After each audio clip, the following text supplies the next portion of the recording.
இயேசுவே என்னை மன்னிச்சிருங்க, நான் இந்த மாதிரி தப்பெல்லாம் பண்ணிட்டேன், என்னால் இப்படி வாழ முடியாம சில மிஸ்டேக்கெல்லாம் பண்ணிட்டேன், என்னை மன்னிச்சு எனக்கு கிருபை தாங்க. அவர் கிருபை தருவார். அப்போ அவர் நல்லவரும் மன்னிக்கிறவரும் கிருபை மிகுந்தவர். அந்த கிருபை தான் நம்மை பரிசுத்தமாய் பாதுகாக்கும். அந்த கிருபை தான் நம்மை சுகமாய் காத்து நடத்தும். அந்த கிருபை தான் தீமைக்கு விலைக்கு பாதுகாக்கும். அவர் கிருபை மிகுந்தவர்.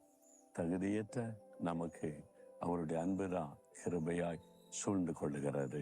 ஆனால் இன்னைக்கு சொல்லுங்க, ஆண்டவரே நீர் நல்லவர், இன்னைக்கு என் வாழ்க்கையில இந்த நன்மையான காரியத்தை நீங்க நடத்தணும், இந்த காரியத்துல ஒரு நன்மை நடக்கணும். ஒரு காரியத்தை எதிர்பார்க்கிறீங்கல்ல, அதுல நன்மை நடக்கும். விசுவாசிங்க, இன்றைக்கு அந்த நன்மையை நீங்க பார்ப்பீங்க. என்ன நல்ல ஒரு இயேசு உங்களோடு கூட இருக்கிறார். அதுக்குதான் நமக்கு அந்த நன்மை செய்வதற்கு சிலுவையில தன்னையே ஒப்பு கொடுத்தார்ல.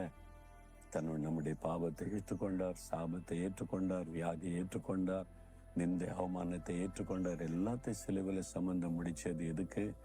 உனக்கு நான் நன்மை செய்ய என்னை தீமைக்கு அர்ப்பணித்து கொண்டேன், சிலுவையில் அர்ப்பணித்து கொண்டேன் என்று ஆண்டவர் உங்களை பார்த்து சொல்றார். பிறகு எதுக்கு பயப்படணும்? நீங்க சொல்றீங்களா, ஆண்டவரே நீர் நல்லவர் சொல்லி இதயத்தில் கை வைங்க. இயேசுவே நீர் நல்லவர், நன்மை செய்கிறவர், இன்றைக்கு எனக்கு நன்மையான காரியத்தை செய்ய போறீங்க, நான் அதை பெற்றுக்கொள்ள போறேன்.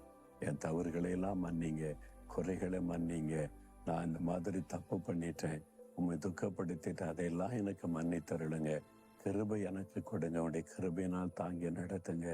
இயேசுவின் நாமத்தில் ஆமென்.